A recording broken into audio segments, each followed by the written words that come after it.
Êxodo 33, de 7 a 11, diz assim: Moisés costumava montar uma tenda do lado de fora do acampamento. Ele a chamava tenda do encontro. Quem quisesse consultar o Senhor ia à tenda fora do acampamento. Sempre que Moisés ia até lá, todo o povo se levantava e ficava em pé à entrada de suas tendas, observando-o até que ele entrasse na tenda.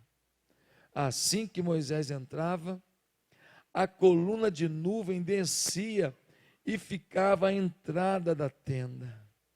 Enquanto o Senhor falava com Moisés, quando o povo via a coluna de nuvem parada à entrada da tenda, todos prestavam adoração em pé, cada qual na entrada de sua própria tenda. O Senhor falava com Moisés face a face, como quem fala com o seu amigo. Depois, Moisés voltava ao acampamento, mas Josué, filho de Num, que lhe servia como auxiliar, não se afastava da tenda. Que Deus revele sua verdade para o meu e para o seu coração nessa manhã. Amém? Amém? Queridos, a história de Moisés impressiona. Impressionante a história de Moisés. Impressionante. Camarada com 80 anos é chamado por Deus. Ele volta ao Egito. Ele que foi morador do Egito por 40 anos, porque Faraó estava matando todo menino que nascia. Todo menino, por quê? Porque o povo de Israel era escravo no Egito, só que o povo estava crescendo, e os homens de Israel trabalhavam no pesado, puxavam aquelas cordas para poder levantar pedras, construir aquelas residências, aquelas pirâmides, aquelas coisas todas, homens fortes, musculosos. Então o povo egípcio ficou com medo, daqui a pouco esse povo aí se rebela contra a gente, já era. Então nós temos que começar a diminuir esse povo. E aí eles começaram a matar os meninos. Aí a mãe pega o garotinho, bota num cestinho, que ela foi e impermeabilizou aquele cestinho, botou no rio Nilo. A filha de Faraó viu um cestinho, foi lá, quando abriram um garoto, ela olhou, que garoto bonito, ela adota o garoto. Então o filho de uma hebreia agora está sendo o filho adotivo da filha de Faraó, ele é neto de Faraó. Aí a menina vem correndo, é irmã de Moisés, fala: você não quer que eu arrume alguém para desmamar ele, dar mamar para ele até ele sair do mamar, e aí depois te dá, quando for na fase da papinha. Ela falou: tudo bem.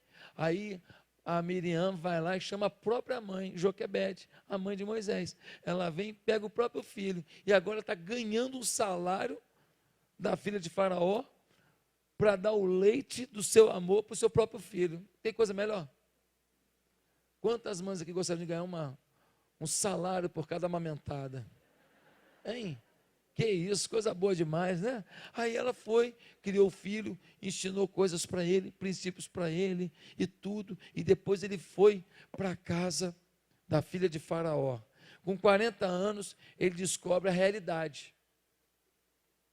Ele descobre que o seu povo está sendo extremamente massacrado. Com 40 anos, ele sai do palácio e vê como que o seu povo trabalha debaixo de chicote. Ele já ouvia falar, já tinha visto algumas coisas, mas teve um dia que ele viu assim, latente, na frente dele. Quando ele viu aquilo, ele ficou revoltado. Ele foi falar com o egípcio, ele não aguentou. Ele falou: cara, não faz isso com esse hebreu não, ele também é um ser humano. O egípcio falou o quê? Ser humano que nada, isso é um bicho, isso é um povinho. Ele não sabia que Moisés também era hebreu. Moisés mata o camarada, esconde o camarada. Ele pensa que ninguém está sabendo, mas ele foi apartar 2 hebreus que estavam discutindo um tempinho depois, e o camarada fala: não vai fazer comigo como você fez com o egípcio não, né? Pronto, ele viu que estava descoberto. Aí ele foge, porque ele sabe que Faraó ia matá-lo.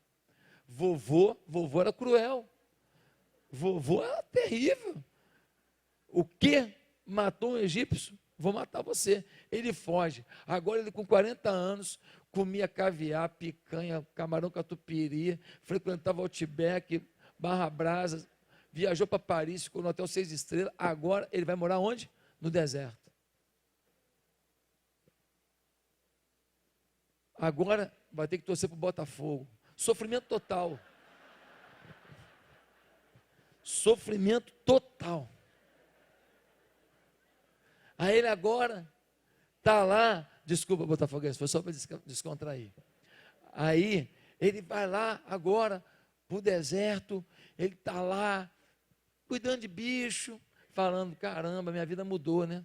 Fiz a melhor faculdade, fiz os cursos de idiomas, fiz tática de guerra, fiz coordenação de governo, fiz um monte de especializações, fiz coach, fiz especialização na Fundação Getúlio Vargas, e agora?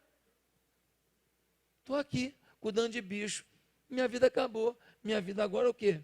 Cuidar de bicho, tirar carrapato e, de alguma maneira, esperar a morte.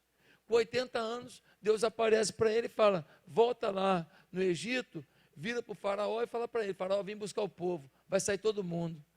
Nós estamos falando de quase 2 milhões de pessoas. Nós estamos falando da força produtiva de toda a economia. O Egito se acostumou a viver com força braçal hebreia. Os hebreus é que movimentam a máquina, é a peãozada que está construindo os prédios, é a peãozada que está fazendo a infraestrutura, que está fazendo as coisas de saneamento básico, é a galera que está levantando as escolas, é a galera que pega no pesado, a preço barato. A economia se acostumou com aquele povo. Você tira 2 milhões de pessoas de um Egito. Olha que loucura, olha que doideira. Olha que doideira. Aí o velhinho fala, sou eu mesmo? É você mesmo. Ele hesita, no final das contas, ele vai. Quando ele vai na autoridade do Espírito de Deus, e ele fala para Faraó, é melhor deixar o povo ir. Se não deixar, vai ficar ruim, hein? E ficou ruim. Deus mandou 10 pragas. Bastava Moisés levantar o cajado e declarar, pronto. Vinha gafanhoto, vinha piolho, vinha rã, a água virava sangue, um sofrimento, tempestade. E a última praga foi o quê? A morte do primogênito. Não morreu nenhum primogênito dos hebreus, por quê? Porque eles pegaram o sangue, passaram nos umbrais das portas, e quando o anjo da morte veio, ele viu o sangue que simbolizava o quê? O sangue do Cordeiro de Deus, que depois foi morto no Calvário. Aquele sangue lá da Páscoa do hebreu simbolizava, era tipo do sangue de Jesus, o Cordeiro de Deus, que quando o anjo da morte vem, Páscoa passa sobre a sua vida, não te pega, porque você tem a vida eterna em Cristo Jesus. Ah, pastor, tem medo da morte. Você tem medo de quê? De ser feliz? Ué, pastor, então vou morrer logo. Ninguém está falando para você morrer logo. Se Deus te deu uma vida, viva da melhor maneira possível. Agora, medo da morte não.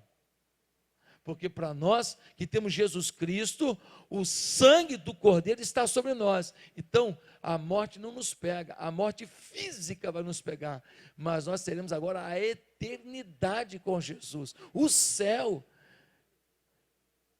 Já imaginou um futebol no céu? Eu, apóstolo Paulo, Timóteo, cruza na área, pastor Claudinho. Tem atividade no céu, eu não sei o que. Agora, se você acha que no céu nós vamos ficar com uma harpinha na nuvem, irmão, esse lugar eu não quero ir, não. Eu quero ir para um lugar de grandes celebrações, de adoração. Olha, as cantatas de Natal da igreja, as cantatas de Páscoa da igreja, são tão bonitas lá, aqueles querubins, serafins, aqueles arcanjos, os anjos, aquele povo todo, os santos de Deus reunidos, o Cordeiro de Deus presente, gente, aquela interação santa, é para lá que eu vou, e você? Agora olha só, quantas realizações Moisés fez? Várias. gafanhoto, piolho, sangue, água virando sangue, aquele negócio todo. Depois ele levanta o cajado, o mar vermelho se abre, meu Deus. Quantas realizações, quanto poder, somos motivados a dizer, quanto poder.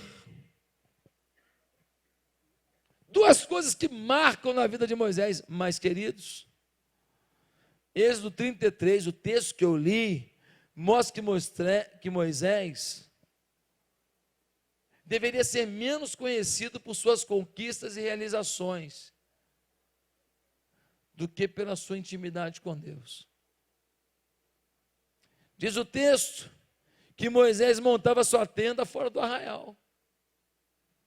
E quando ele montava a sua tenda fora do arraial para buscar a Deus, quando ele ia para lá, todo mundo saía das suas tendas, o povo estava no deserto em tendas, saía, ficava em pé na porta da tenda e vendo Moisés caminhando com a sua tenda para fora do arraial para orar. Era um momento especial, o nosso líder vai orar. O nosso líder de célula vai orar por nós, o nosso supervisor vai orar por nós, o nosso pastor vai orar por nós. Olha a autoridade desse homem de Deus, olha a autoridade dessa mulher de Deus. Moisés, quando ia assim, o pessoal falava: meu Deus, o que vai acontecer hoje na oração do nosso líder? E quando ele chegava lá, ele montava aquela tenda. Diz a Bíblia que a nuvem de Deus, uma nuvem visível, ela vinha e parava sobre a tenda de Moisés. Tinha um cara esperto pra caramba. Aliás, pelo nome, eu acho que esse cara tem que ser esperto. Discípulo de Moisés, Josué. Diz a Bíblia que Josué, quando Moisés ia para a tenda, ele, em vez de ficar lá na tenda dele, como todo mundo na porta da tenda, diz que ele ia lá e ficava do lado da tenda. E diz que quando Moisés falava com Deus dentro da tenda, Deus falava com ele, como quem fala com um amigo, o quê? Que diz o texto? Face a face. Comunicação aberta. Senhor, é isso. Não, Moisés, é isso. Mas, Senhor, por que não isso? Porque assim não dá, Moisés, assim é assado. Uma comunicação direta. Ele tinha uma intimidade, ele tinha uma comunicação com Deus perfeita. Mas tinha um Josué, que diz o texto, que depois que o povo todo começava a adorar a Deus, de ver o seu líder orando, o povo começava a adorar, o que acontecia na tenda se refletia no povo. Quando você é líder de célula e você está orando lá, isso se reflete na vida de todo mundo da sua célula. Quando você é supervisor de setor e você está orando na sua tenda, todos os seus líderes de célula e todas as células embaixo da sua cobertura espiritual, elas são exaltadas, elas são impactadas. O povo começava a adorar. E o Josué ficava lá. Aí quando Moisés saía da tenda, nós vemos no texto, diz que Josué fazia o quê? Ele ficava lá mais um tempo. Quem sabe sobrou alguma coisa para mim. Eu acho que ele ficava tentado de entrar na tenda. Eu acho que ele falava assim, mas de repente eu não vou aguentar tanta glória que tem nessa tenda com Moisés. Eu vou ficar aqui na beirada. Minha vontade de entrar. Ele olhava lá para dentro. Senhor, posso entrar? Ele estava ansioso por viver aquilo que ele via na vida do seu líder. As pessoas da sua célula, as pessoas do seu ministério devem estar ansiosas por viver o que você vive com Deus. A sua intimidade com Deus é mais importante que o poder que você diz que tem, ou as realizações que você mostra. Mais importante que o que você faz é o que você é. Mais importante do que as suas realizações é o seu caráter com Deus, sua intimidade com Deus, seu foco com Deus, sua relação com Deus. Os primeiros 40 anos da vida dele foram no Egito, sabendo ser hebreu e sabendo o sofrimento do seu povo. Uma precipitação destroçou a vida de Moisés, mas aos 80 anos ele teve uma chance de ser um instrumento na mão de Deus. E quando foi para ser instrumento na mão de Deus, ele entendeu, só posso ser isso aos 80 anos, se antes de fazer para Deus, eu estiver em Deus. Só posso, eu tenho 80 anos, não consegui fazer com 40, vou fazer agora com 80. A verdade é que Moisés, até seus 40 anos de vida no Egito, não estava preparado para ser o condutor de mais de 1 milhão, quase 2 milhões de pessoas. O seu caráter não estava moldado. Ele matou um egípcio, gente, não pediu nem perdão a Deus. Ele matou um homem, nem perdão a Deus ele pediu. Ele achou bonito. O cara falou comigo, é assim mesmo. Escreveu, não leu, o pau comeu. Olha só a cabeça do cara. Eu não levo desafio para casa, não, meu irmão. Estou pensando o quê? Eu fiz jiu-jitsu. Ele está se achando. Ele nem pediu perdão a Deus. Ele matou um homem. Ele matou um homem. Quando ele dependeu dele mesmo, fez besteira. Tem gente que precisa de 40 anos de deserto para aprender. E você? Quanto tempo de deserto Deus vai ter que te dar? Quanto tempo? Só 40 anos depois, quando Deus foi até ele e disse: Moisés, você vai voltar lá no Egito para tirar o povo. Ele falou: o senhor errou o endereço, Sedex 10 falhou. O senhor está muito enrolado, o senhor está confuso em Jesus. Vai orar. Não pode ser eu, o senhor está muito enganado. Com 40 anos, eu tinha acesso a Faraó, eu podia ter negociado, eu fiz curso de relações internacionais, eu podia ter intermediado, eu fiz besteira, eu matei um homem do nada. Eu não tive controle emocional para discursar com um soldado, quanto mais com um rei. Agora com 80 anos, 40 anos só cuidando de bicho, o senhor quer que eu vá lá para fazer uma negociação internacional de libertação de 2 milhões de pessoas que movimentam a economia? O senhor deve estar enganado. Deus falou: não estou não, eu tenho mania de fazer coisa impossível, até que alguém faça e vejam que em mim é possível. Eu sou assim. Eu adoro isso, eu adoro fazer as coisas que alguém disse que era impossível, porque aí todo mundo tem certeza que fui eu que fiz. A sua célula, que só tem 3, 4 pessoas, e ela vai ter 50 em 2 meses, vai ser um testemunho que eu vou dar aqui no púlpito. Por quê? Para Deus provar que é possível, e nele que é possível. Então você que está com a célula pequena, você vai tomar posse dessa palavra, e você vai me dar o meu testemunho do sermão que eu estou precisando dele. Você vai me ajudar a construir o meu sermão. Me dá esse exemplo para eu falar para todo mundo. Olha aqui, tinha 5, 6 pessoas, mas tomou posse, saiu convidando todo mundo, saiu pegando todo mundo, foi pelos vales, foi pelos montes, convidando, chamando, fazendo momento de comunhão, chamou para comer, e comida atrai mesmo, e fez mais comida, e mais comida, e mais comida, e o povo foi engordando e ficando. Mas no meio da engorda, se converteram. Meus amados irmãos, de onde vem essa intimidade com Deus?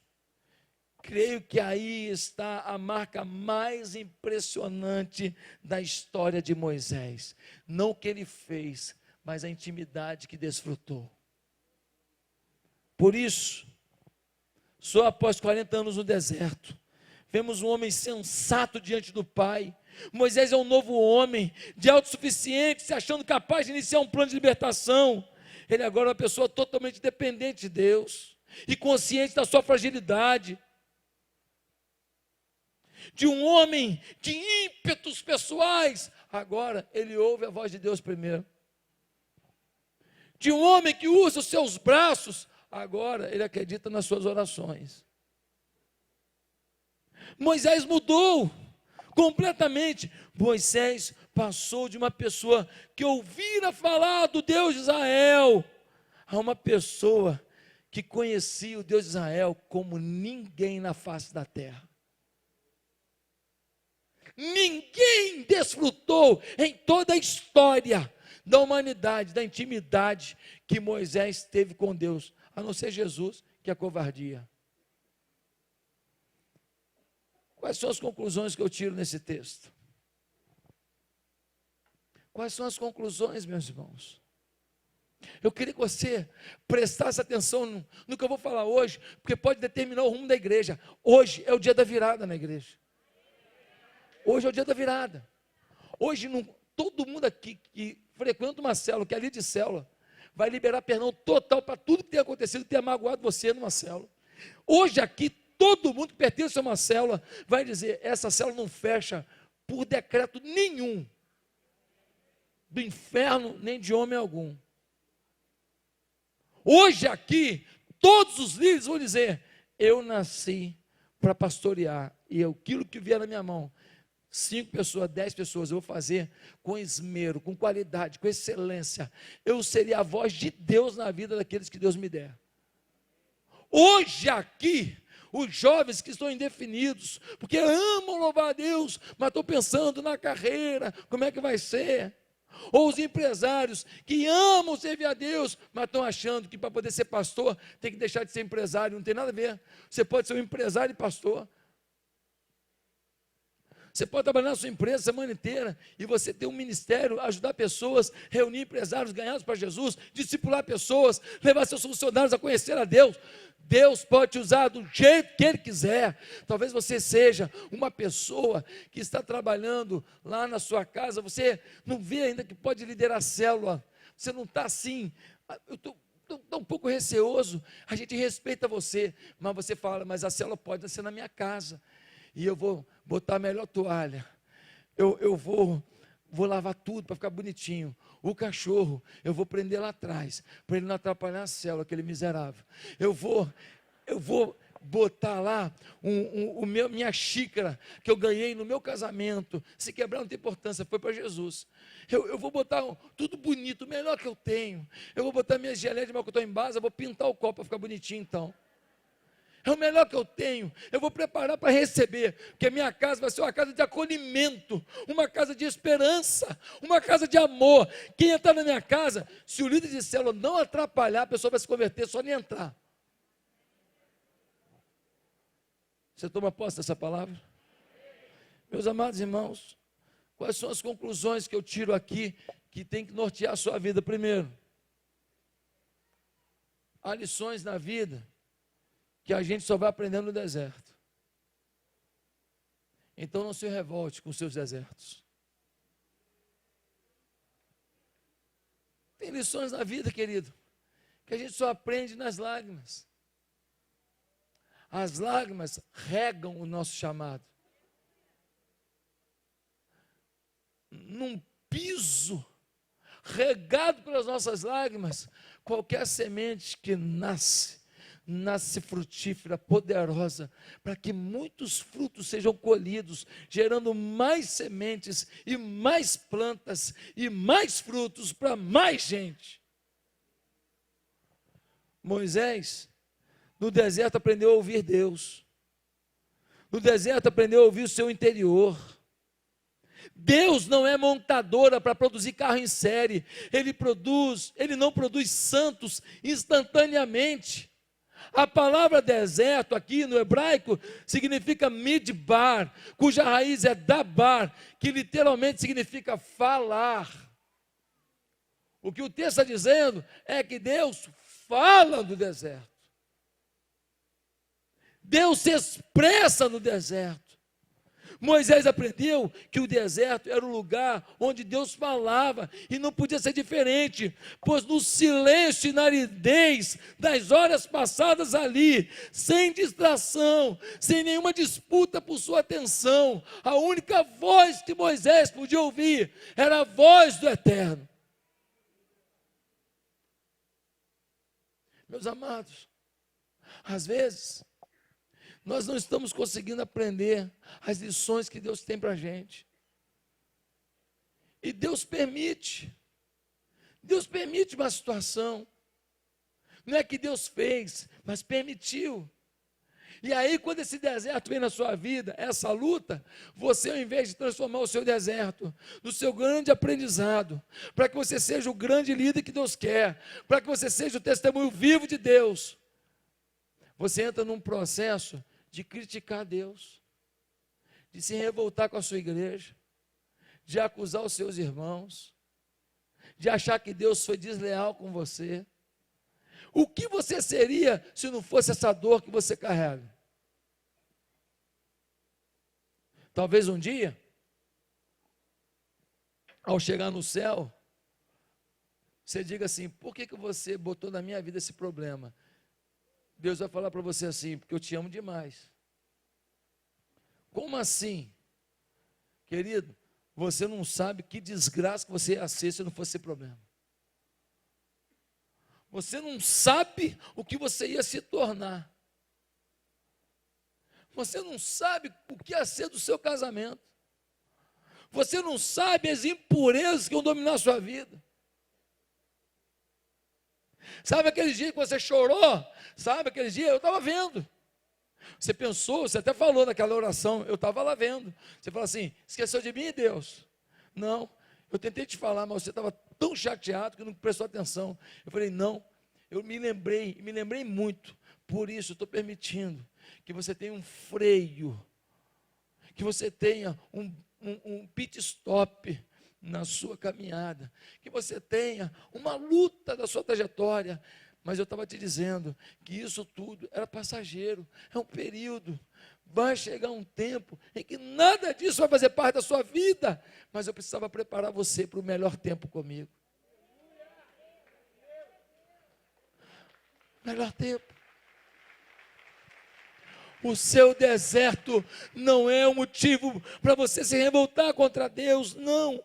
Em 40 anos de deserto, vemos a mão de Deus agindo o tempo todo no controle da situação, para ensiná-lo o caminho da espiritualidade, o caminho da comunhão com Deus. Os anos de deserto, de sofrimento e comunhão com Deus, fizeram dele um líder segundo o coração de Deus, como jamais se viu. Deus quer fazer de você um líder como jamais se viu, e você está querendo de todo jeito se revoltar com o seu deserto. Somos muito agitados, irmãos. Esse negócio de zap é um inferno. E você ainda bota com sineta, ainda bota com alarme.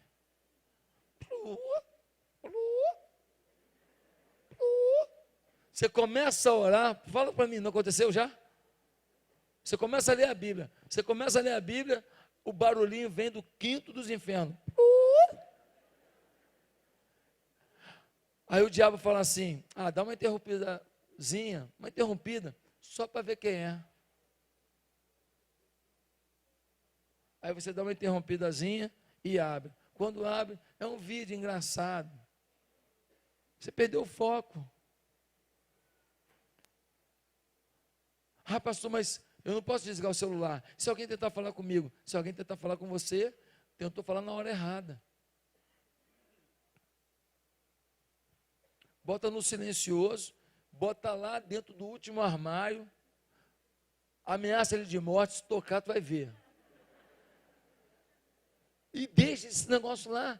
Dá tempo para deserto, dá tempo para solitude, dá tempo para caminhada com Deus, querido. Solitude não é solidão, solitude é um tempo entre você e Deus. Segunda conclusão que eu tiro desse texto é que mais importante que a capacitação e ativismo para a obra de Deus é o caráter que se tem. E o caráter só avança no crescimento da espiritualidade. Mais importante que a oferta que você dá, que o dízimo que você dá, que as atividades que você empreende, é o caráter que você tem. Um caráter como resultado, não dos ensinos da sua vovó e da sua mamãe apenas. Não, um caráter como fruto do crescimento, do avanço da sua experiência com Deus e do tratamento de Deus na sua vida.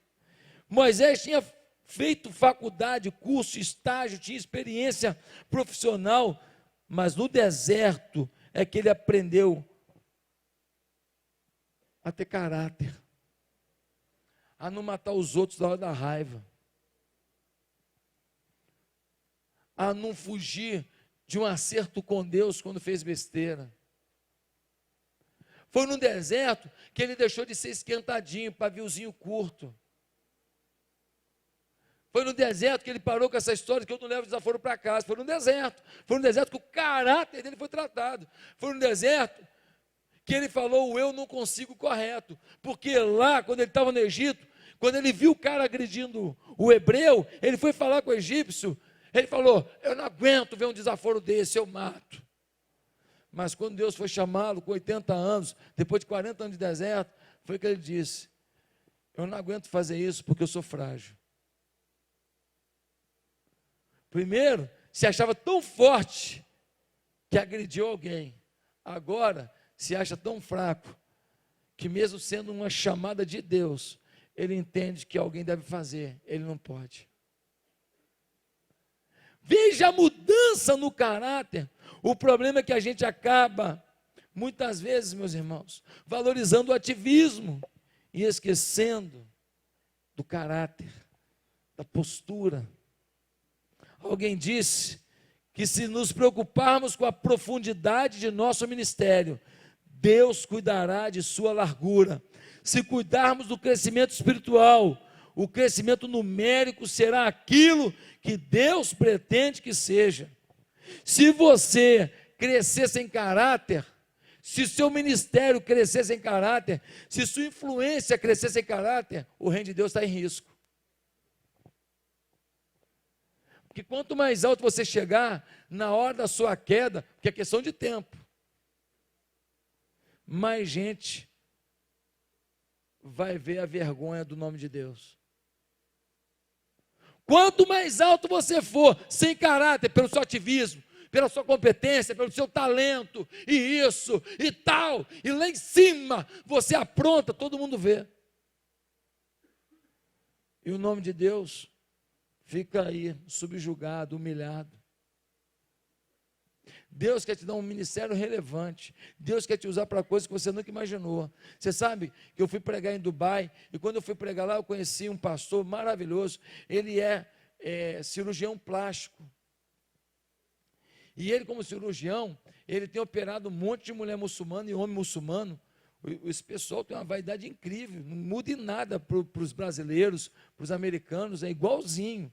E ele operou uma mulher lá, que o camarada é sheik de um país próximo dos Emirados. E o sheik foi na igreja. E o sheik ouviu de Jesus. E o sheik virou para esse pastor, que também é cirurgião, e falou para ele, olha, eu vou mandar um avião fretado para você ir no meu país, para você fazer um culto na minha casa. Casa, palácio, diga-se de passagem.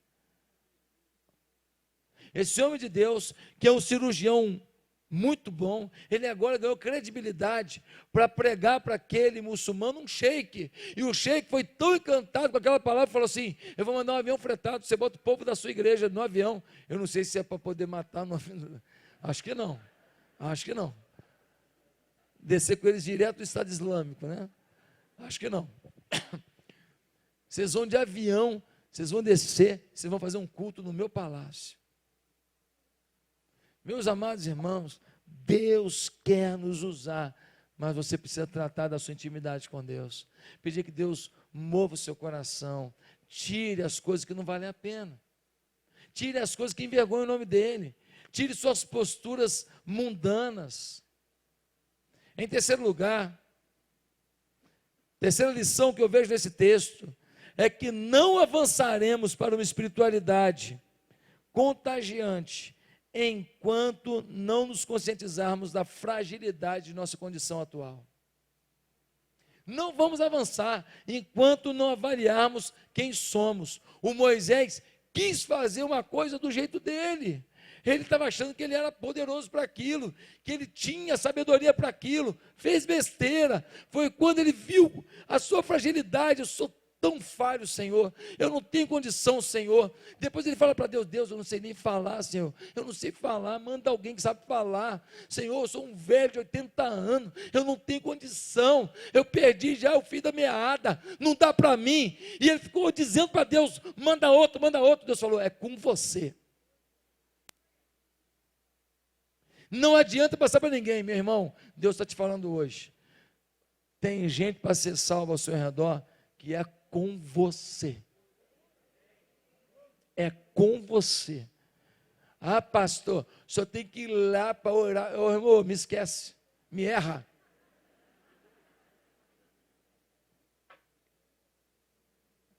Não pede para eu fazer o que eu não fui chamado para fazer. Não pede para eu assumir uma coisa que Deus colocou na sua mão. Porque eu sou chamado por Deus e você também. Eu sou servo de Deus e você também. E tem uma coisa que eu tenho que fazer, e tem uma coisa que você tem que fazer. E se você não fizer, vai ficar sem fazer. E eu não vou dar conta disso a Deus. Eu não, você vai dar. Porque Deus te ama, te capacitou, te colocou numa igreja desafiadora. Irmãos, qual é a dificuldade para a gente ter 7.000 pessoas em células em 2 meses? Nenhuma. Nós temos 5.500 pessoas. Qual é a dificuldade de mais 1.500 pessoas? 1.000 já está aqui dentro, frequentando a igreja. 700, 800 estão aqui dentro, frequentando a igreja. Só você olhar para o lado, tem célula, começar a convidar. Olha para o lado e fala, eu me importo, tem célula? Eu me importo, tem célula? Não. Eu me importo, tem célula? Não, você não tem não? Eu vou te levar para a minha. Você mora onde? Caxias. Pô, pertinho da minha casa. Eu moro aqui no Valqueire. Colado. Se for longe da sua casa, você indica para uma célula perto da casa da pessoa. É ou não é? Não seja egoísta. Não, tem que ir para a minha célula. Você mora no Recreio. E você? Ah, eu moro em Copacabana. Está longe para a célula. Domingo ele vem para um culto. Mas a célula, o ideal, é perto da casa da gente. Meus amados, nós precisamos entender claramente esse conceito. Não avançaremos na espiritualidade contagiante enquanto não nos conscientizarmos na nossa fragilidade. Deveríamos prescindir de atitudes vazias e superficiais e de uma pseudo-espiritualidade, a qual muitas vezes dizemos a nós mesmos que somos forçados a usar de tempos em tempos para resguardar nossa imagem pública. Ah, deixa eu dizer a oração, deixa eu falar de oração para fingir que eu oro.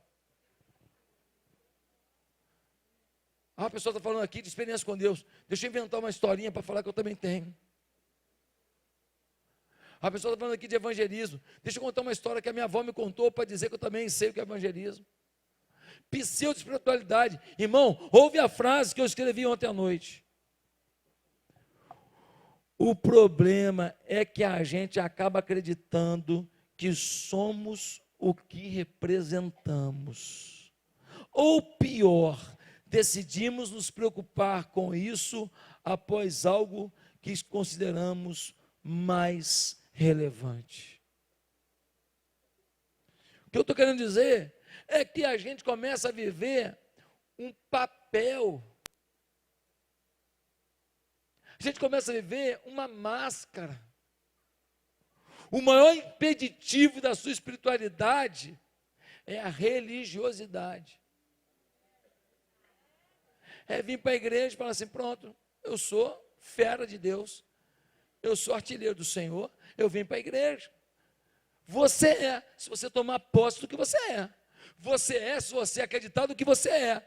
Mas se você não acreditar, querido, olha que coisa interessante. Foi contado aqui na conferência, que 2 camaradas foram diagnosticados com um problema de saúde, que eles não poderiam andar, eles iam ficar entrevados numa cadeira de rodas. Vocês lembram disso? Quem lembra?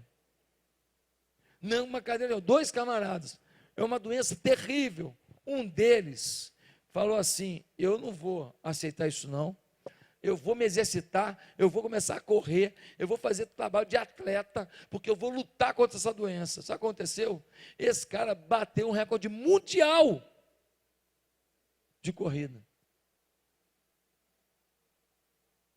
Mundial, uma coisa que anos ninguém batia, ele bateu, o cara começou a se dedicar, e falou, eu não aceito essa doença, bateu um recorde mundial na década de 30, se eu não me engano, 1954, recorde mundial, ninguém tinha corrido acima de menos de 4 minutos, 1 milha, esse cara correu. Depois dele, 25 atletas conseguiram vencer a barreira dos 4 minutos em 2 anos. Ou seja, depois que alguém fez, todo mundo falou, então é possível, vou fazer também. Só que tem um problema maior nisso aí. Sabe aquele cara, o outro que foi diagnosticado com aquela doença? Ele ficou na cadeira de roda mesmo. Ficou o resto da vida na cadeira de roda. Só que o que ele tinha era um outro problema. Ele não tinha aquela doença irreversível. Mas quando falaram para ele que era irreversível, ele se entregou. E aquele cara podia ter levantado do seu problema. E ele nunca levantou, porque ele acreditou numa mentira que disseram para ele. Querido, quando você vem aqui para a igreja e você ouve essas coisas, sai daqui, quando você chega ali fora, o diabo fala assim para você, irmão, tua vida é muito corrida. Você não vai conseguir ter essa intimidade com Deus, não. Você não vai conseguir dedicar esse tempo a Deus, não. Você não pode. E se ele fala assim, mas é para quem tem tempo, você não. Você tem que passar no concurso, você tem que ganhar um dinheiro, você tem que fazer um outro trabalho, você tem que fazer uma coisa por fora, você tem que montar uma empresa. Sua empresa só vai crescer se você estiver lá todo dia, toda hora, trabalhar 20 horas por dia. Mentira. Você trabalha 20 horas por dia, faz um favor para mim, vende a empresa hoje. Porque eu conheço gente que está ganhando R$1.500 por dia, mora com simplicidade danada, mas pelo menos ele joga bola no final de semana, come churrasquinho com os amigos. Joga futebol na praia, dá mergulho na praia, come aqueles cachorro quente cheio de ketchup. Coisa gostosa na vida. Está vivendo mais que você. Meus amados irmãos, Moisés não estava consciente de como seu pavio era curto, de como ele era inábil, mas depois do medo, da fuga, das tempestades do deserto, ele olhou para dentro de si, e olhou para a grandeza de Deus, e viu sua miséria espiritual, e quando Deus chegou e falou, eu não sou o que o senhor está imaginando, Deus falou, agora você é o que eu decidi que você é. Você é um filho amado, poderoso, você vai ter uma intimidade comigo que você nunca imaginou, o deserto te ensinou, quem crê nisso? Em quarto lugar, eu quero dizer que eu aprendi aqui que a espiritualidade deve ser nossa prioridade existencial. Nossa prioridade. A nossa prioridade deve ser a vida espiritual. O Richard Foster vai dizer, superficialidade é a maldição de nossos tempos. A doutrina da satisfação instantânea é o problema espiritual primário. A necessidade urgente para os dias de hoje não é um grande número de pessoas inteligentes e dotadas, mas sim de pessoas profundas. Gente que sabe tudo quanto é teologia, gente que sabe falar de um monte de comentaristas, um monte de estudiosos, um monte de teólogos, gente que sabe tudo sobre adoração, sobre libertação, sobre batalha espiritual, sobre ministério com família, ministério com homem, ministério com criança, gente especializada, nós temos aos montes. O que está faltando é profundidade. Profundidade. Gente que quando sai da sua tenda, da sua casa, e coloca a sua vida disponível à sociedade, encanta. O jeito que vive, a forma que fala, a sabedoria que expressa, a humildade que age. Pode me ajudar no teclado alguém? Irmãos, a espiritualidade é a coisa mais importante. O Salmo 63, versículo 8 diz, a minha alma te segue de perto, a tua destra me sustenta. Moisés aprendeu a falar com Deus face a face. Moisés foi um instrumento para o cumprimento de uma das maiores promessas de Deus. Deus falou para Abraão, vou te dar uma terra que mana leite e mel, uma terra poderosa, uma terra tremenda. Moisés vai lá para resgatar o que Deus prometeu. Moisés vai falar assim, ó, que Deus promete, Ele cumpre, devolve que isso é promessa de Deus a Abraão, essa terra aqui, ó, é do povo de Israel. Esse povo foi por tudo quanto é canto do mundo, era para virar o quê? Um bando de estrangeirozinho, cada um vivendo uma cultura. Teve gente que veio para o nosso país, se aculturou, mora no Bexiga, mora lá em Chinatown, lá em Nova York, mora em outros países, se aculturou e ficou por lá. O povo judeu não, eles foram para tudo quanto é parte do mundo. Quando eles voltaram para a terra deles, voltaram mais fortes do que nunca. Em 1947 foi definido que aquele Estado de Israel agora era uma nova nação. Eles voltaram bilionários, voltaram trilhardários, voltaram com domínio dos bancos todos dos Estados Unidos, voltaram dominando as principais instituições de pesquisa científica, laboratorial do mundo, voltaram com um monte de prêmio Nobel, voltaram para arrebentar. Ah, porque esse povo é bom mesmo. Não é porque é bom, não é porque Deus é bom, é porque Deus prometeu, Ele cumpre. Prometeu, Ele cumpre. Irmãos, o pastor Ricardo Barbosa conta que em 1989 o John Stott, ele esteve no Brasil e ele fez umas palestras, uma conferência. O John Stott é um dos maiores teólogos do século XX, um homem de Deus, um homem uma capacidade impressionante, uma referência. Quando aquele senhor chegou, tinha acabado de completar 70 anos, foram perguntar para ele qual era o segredo da sua espiritualidade, da sua comunhão com Deus, qual era o segredo da sua visão do mundo espiritual. Aí aquele bando de pastor assim, doido para ouvir, tan. Aí ele falou assim: eu leio a Bíblia todo dia, eu oro todo dia, eu não falto o culto, e eu também não falto a santa ceia de comunhão com os irmãos. Aí ficou todo mundo com cara de trouxa, que nem você ficou agora, que a pessoa quer falar uma coisa muito legal, né? Muito forte, muito diferente. Ficou todo mundo com cara de bobo assim, falou: calma aí, cara, o maior teólogo do século XX, uma espiritualidade contagiante, um homem de uma experiência profunda com Deus, um homem de uma visão de Deus impressionante. Mas ele disse isso: ó, eu leio Bíblia todo dia eu leio Bíblia, eu amo ler a Bíblia. E aí eu oro em cima da Bíblia, eu oro: Senhor, eu queria tanto que isso aqui que está na Bíblia acontecesse na minha vida, eu queria tanto que fosse verdade para mim. Eu queria tanto viver isso que a Bíblia diz. Eu queria tanto, como Moisés, entrar na minha tenda e sentir que a tua glória, a nuvem da tua glória está na minha tenda. Queria tanto que o Senhor se revelasse para mim. Queria tanto ouvir e falar face a face contigo. Senhor, hoje estou num dia de angústia. Queria tanto sentir que o Senhor é meu pastor, que nada vai me faltar, e que ainda que eu ande pelo vale da sombra da morte, nenhum mal vai me acontecer. Queria tanto sentir isso agora, Senhor. Ele ora o que a Bíblia diz, ele decide viver o que a Bíblia diz. Senhor, o Senhor diz que eu sou mais que vencedor.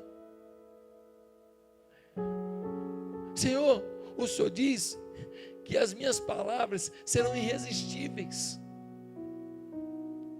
Senhor, o Senhor diz que a minha semente vai render a 30, a 60 ou a 100 por um. Ou seja, eu não ganhei uma vida para Jesus. No mínimo um crente vai ganhar 30 vidas na sua história. De forma prática, um crente mediano vai ganhar 60.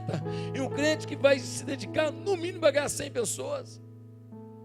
Ele vai frutificar, ele vai exalar a glória de Deus. No prédio dele vai todo mundo começar a orar. No prédio dele ninguém mais vai fechar a porta. As portas do prédio vão começar a ficar abertas, porque vai ser uma amizade tão grande, que quando alguém fizer um empadão no quarto andar, vai levar no primeiro andar, para Matilde. Quando alguém fizer um bolo de laranja com chocolate no segundo andar, vai pela escada, que o elevador está com defeito, até o 8º andar, para levar para a Glorinha. A Glorinha é tão legal. O amor vai brotar. O porteiro fumava tudo, o porteiro era triste, o porteiro era angustiado. Ele vai falar: olha, Deus está nesse prédio agora por sua causa. Eu ontem levei o pastor Eibe para jantar. E eu fui no restaurante com ele ali no Rio Design. Eu, ele e a pastora Andréia. Eu tinha umas coisas para conversar com ele, muito sérias e tudo. E nós fomos lá conversar. Aí eu cheguei lá, veio a Rosane. A Rosane já me atendeu lá. Ela já me conhece. Falou: oi, pastor. Ela já me chama pelo nome. Ela já sabe quem eu sou. Porque toda vez que eu vou lá para comer alguma coisa, eu oro com ela. Eu vou comer aquele quichezinho e eu oro com ela. E ontem ela falou: pastor, eu estou com um cálculo renal. O que eu estava dizendo? O senhor vai orar por mim hoje? Ela estava me dizendo isso. Eu estou com um cálculo renal. Eu falei: tem problema de eu pegar na sua mão aqui? Ela falou: não. Eu peguei na mão dela no restaurante. A pastora Andréia Huber pegou na outra mão. E nós oramos por ela ali. Nós clamamos por ela ali. No meio do restaurante. Foi um momento de expressão de amor. Um momento de fé pela vida dela. Senhor, elimina esses cálculos renais. Senhor, a tua filha precisa trabalhar. Trabalhar com dor é tão difícil. Meu Deus, age sobre ela. Quando acabamos de orar, ela estava chorando. A lágrimazinha assim, vermelhinho o olho. Falou: poxa, até o calor da mão de vocês faz bem.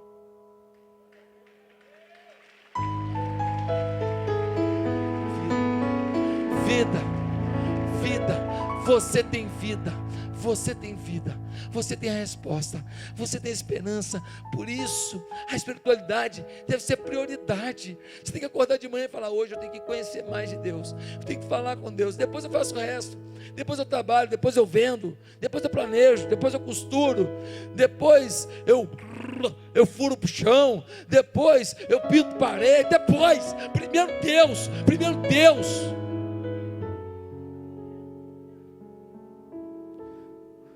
O A.W. Tozer escreveu um artigo afirmando o seguinte: Deus fala com o homem que mostra interesse. Esse grande escritor vai dizer: Deus fala com o homem que mostra interesse. Sabe por que Deus não fala muitas vezes? Desinteresse nosso. Você nem procura. Hoje eu vou orar. Aí ora 10 minutos. Eu cumpri minha obrigação. Rapaz, isso não é interesse não. Deus não vai derramar do seu espírito onde não há fome dele não, querido.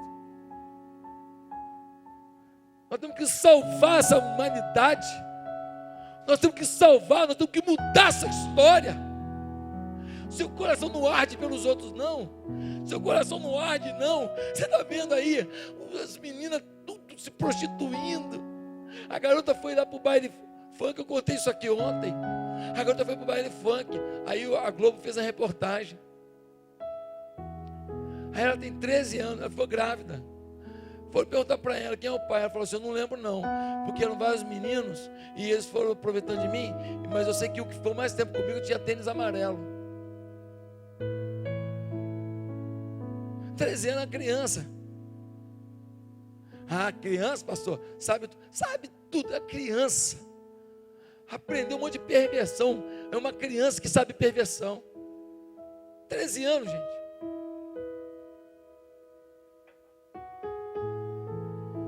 Você briga com uma criança de 13 anos e chora. Chora. Você fala duro com a criança de 13 anos, chora ou não chora? Quem até com mais idade chora aí, né? Chora. Você pegar pesado, chora. Criança. Aí, não, é que as meninas sabem tudo. Sabem mais do que um velho de 99 anos. Criança.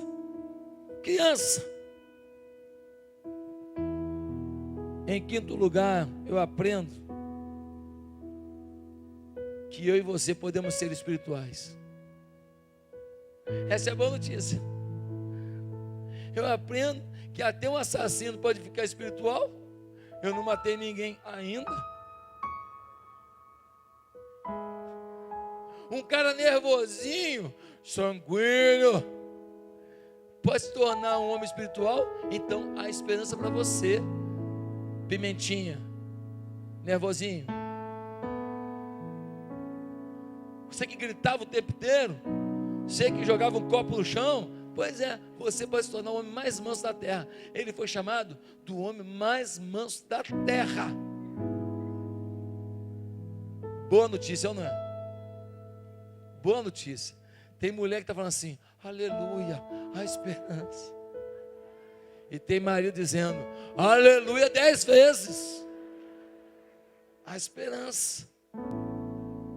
Gente, você pode ser espiritual. Ele, cheio de defeito, assassinato nas costas, se tornou, eu e você podemos. Cheio de erro, qualquer um aqui pode. O que vai definir sua espiritualidade não é o que você já fez, é o que você vai decidir hoje nesse culto. Em último lugar, eu aprendo que não há espiritualidade dissociada de um projeto libertador. Por que Deus desenvolveu a espiritualidade de Moisés no deserto? Para quê? Para voltar no Egito e libertar os cativos. Espiritualidade tem a ver com libertação. Espiritualidade tem a ver com o projeto de Deus. Deus não te santifica, te purifica, te levanta, te exalta, se revela para você fazer o quê? Ah, que bom ficar aqui, sozinho desfrutando. Ah, eu vou ficar aqui, vou aproveitar e vou falar em línguas. Ah, vou aproveitar e fazer a revelação para mim mesmo. Ah, vou aproveitar para jejuar, para poder perder uns quilos. Irmão, o segredo da vida não está em você não, está no outro. Deus move você por causa do outro. Deus age em você por causa do outro. Deus te capacita por causa do outro, para que o propósito dele se cumpra nessa terra, a partir de você. Você é instrumento de Deus, você é a alavanca de Deus, você é o milagre de Deus. Então a espiritualidade está ao alcance de todos, sim, mas ela está associada ao projeto libertador. Ele foi lá e libertou 2 milhões de pessoas, de quê? Da escravidão do Egito. Agora, você vai até o seu prédio e liberta as pessoas da escravidão do pecado. Você se enche para derramar, aí você volta para a tenda, Deus, ó,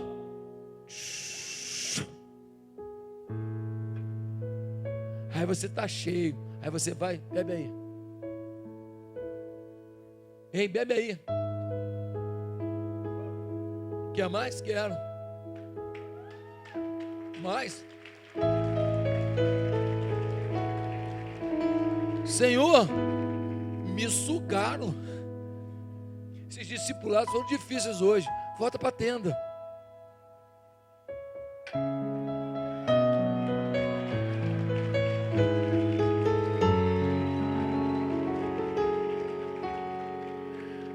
Tem uma notícia que ele mandou para mim agora aqui.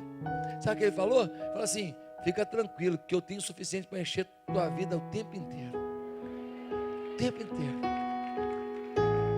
O tempo inteiro. Quanto mais você der, mais eu vou encher. Mas cada vez que eu vou encher com um toque de glória diferente. Eu vou encher com uma unção fresca.